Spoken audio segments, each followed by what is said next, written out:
Assalamualaikum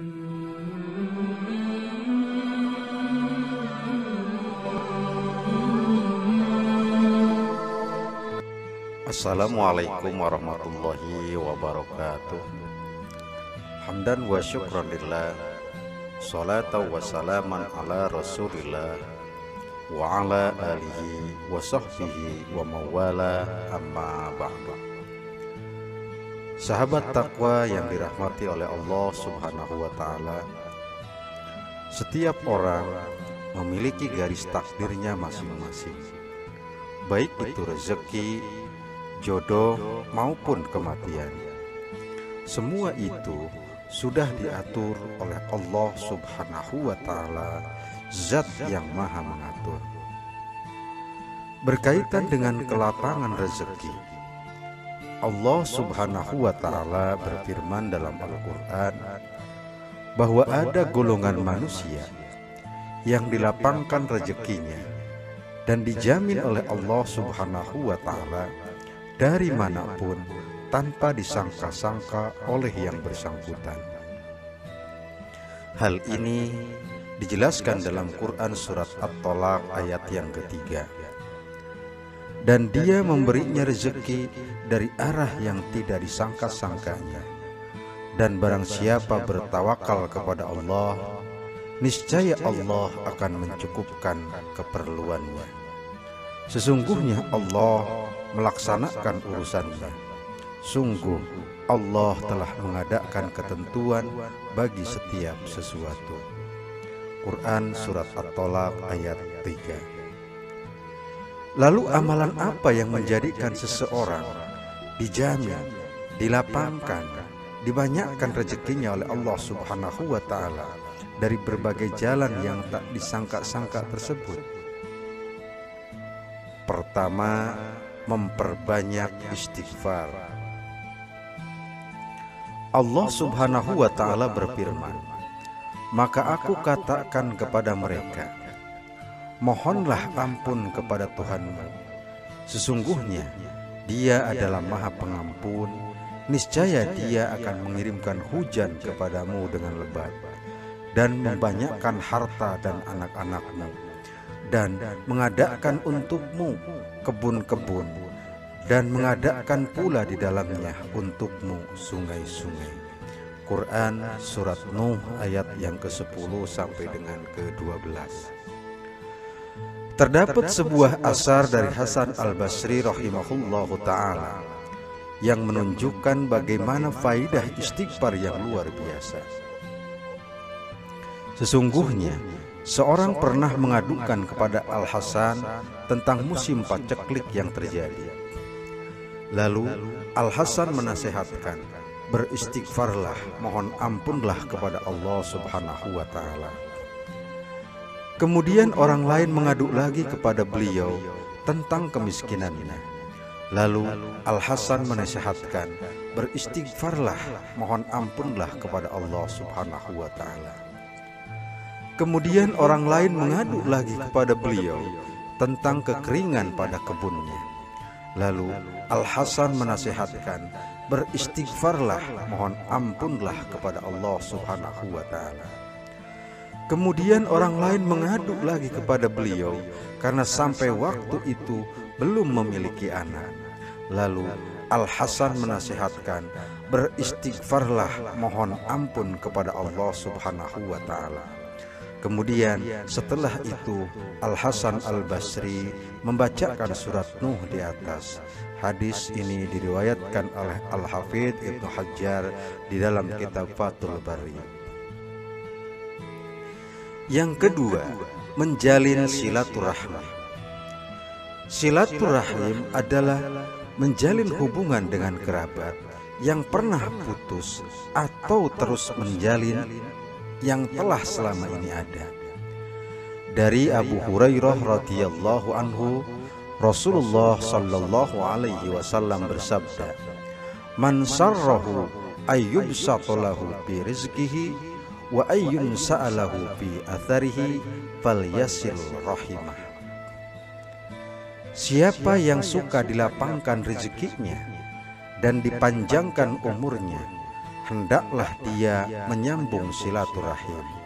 Hadis riwayat Bukhari dan hadis riwayat Imam Muslim.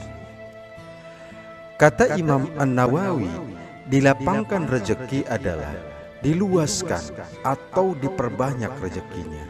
Juga bisa maksudnya adalah Allah berkahi rezekinya. Ini dijelaskan dalam Syarah Sahih Muslim. Ibnu Hajar dalam Al-Fath menjelaskan, silaturahmi dimaksudkan untuk kerabat, yaitu yang punya hubungan nasab, baik saling mewarisi ataukah tidak. Begitu pula masih ada hubungan mahram ataupun tidak. Yang ketiga, memperbanyak sedekah. Allah Subhanahu wa ta'ala berfirman, katakanlah, sesungguhnya Tuhanku melapangkan rezeki bagi siapa yang dikehendakinya di antara hamba-hambanya, dan menyempitkan bagi siapa yang dikehendakinya. Dan barang siapa saja yang kamu nafkahkan, maka Allah akan menggantinya, dan dialah pemberi rezeki yang sebaik-baiknya. Quran Surat Saba ayat yang ke-39. Dari Abu Hurairah radhiyallahu anhu, Nabi sallallahu alaihi wasallam bersabda, sedekah tidaklah mengurangi harta. Hadis riwayat Muslim. Makna hadis di atas sebagaimana dijelaskan oleh Yahya bin Syarf An-Nawawi rahimahullahu ta'ala, ada dua penafsiran. Harta tersebut akan diberkahi dan akan dihilangkan berbagai dampak bahaya padanya. Kekurangan harta tersebut akan ditutup dengan keberkahannya. Secara indrawi dan realita bisa dirasakan. Walaupun secara bentuk harta tersebut berkurang, namun kekurangan tadi akan ditutup dengan pahala di sisi Allah dan akan terus ditambah dengan kelipatan yang amat banyak. Hadis riwayat Muslim. Yang keempat, bertakwa kepada Allah Subhanahu wa ta'ala. Allah Subhanahu wa ta'ala berfirman, barang siapa bertakwa kepada Allah, niscaya dia akan mengadakan baginya jalan keluar dan memberinya rezeki dari arah yang tiada disangka-sangkanya. Dan barang siapa yang bertawakal kepada Allah, niscaya Allah akan mencukupkan keperluannya. Quran Surat At-Tolaq ayat 2-3. Takwa adalah seseorang beramal ketaatan kepada Allah atas cahaya atau petunjuk dari Allah karena mengharap rahmat-Nya, dan ia meninggalkan maksiat karena cahaya atau petunjuk dari Allah karena takut akan siksanya. Tidaklah seseorang dikatakan mendekatkan diri kepada Allah selain dengan menjalankan kewajiban yang Allah tetapkan dan menunaikan hal-hal yang disunahkan oleh Rasulullah sallallahu alaihi wasallam. Allah Subhanahu wa ta'ala berfirman, tidaklah seorang hamba mendekatkan diri kepadaku dengan amalan wajib yang aku cintai, dan hambaku senantiasa mendekatkan diri kepadaku dengan amalan sunnah hingga aku mencintainya. Inilah hadis sahih yang disebut dengan hadis qudsi riwayat Imam Bukhari. Yang kelima, memperbanyak doa meminta rezeki. Doa yang diajarkan oleh Nabi sallallahu alaihi wasallam. Dari hadis Ummu Salamah radhiyallahu anha, ia menyatakan, setiap Nabi sallallahu alaihi wasallam melakukan salat subuh, setelah salam beliau membaca doa berikut. Allahumma inni as'aluka ilman nafi'an wa rizqan thayyiba wa amalan mutaqabbala. Ya Allah, sungguh aku memohon kepadamu ilmu yang bermanfaat bagi diriku dan orang lain, rezeki yang halal dan amal yang diterima di sisimu, dan mendapatkan ganjaran yang baik.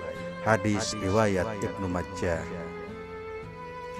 Dalam hadis yang lain, Nabi Shallallahu Alaihi Wasallam pernah mengajarkan doa berikut: Allahumma kfini bihalalika an haramika wa aghnini bifadlika amman siwaka.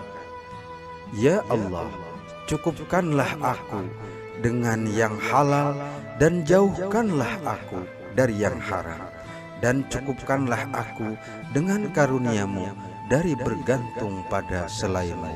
Hadis riwayat Tirmidzi. Yang keenam, melakukan haji dan umroh. Dari Abdullah bin Mas'ud radhiyallahu anhu, Rasulullah sallallahu alaihi wasallam bersabda, ikutkanlah umroh kepada haji, karena keduanya menghilangkan kemiskinan dan dosa-dosa, sebagaimana pembakaran menghilangkan karat pada besi, emas dan perak. Hadis riwayat An-Nasa'i. Yang ketujuh, jangan sampai tempuh cara yang haram. Dari Ibnu Mas'ud radhiyallahu anhu, Nabi Shallallahu Alaihi Wasallam bersabda, sesungguhnya Ruh Kudus, yakni malaikat Jibril, telah membisikkan ke dalam batinku bahwa setiap jiwa tidak akan mati sampai sempurna ajalnya, dan dia habiskan semua jatah rezekinya.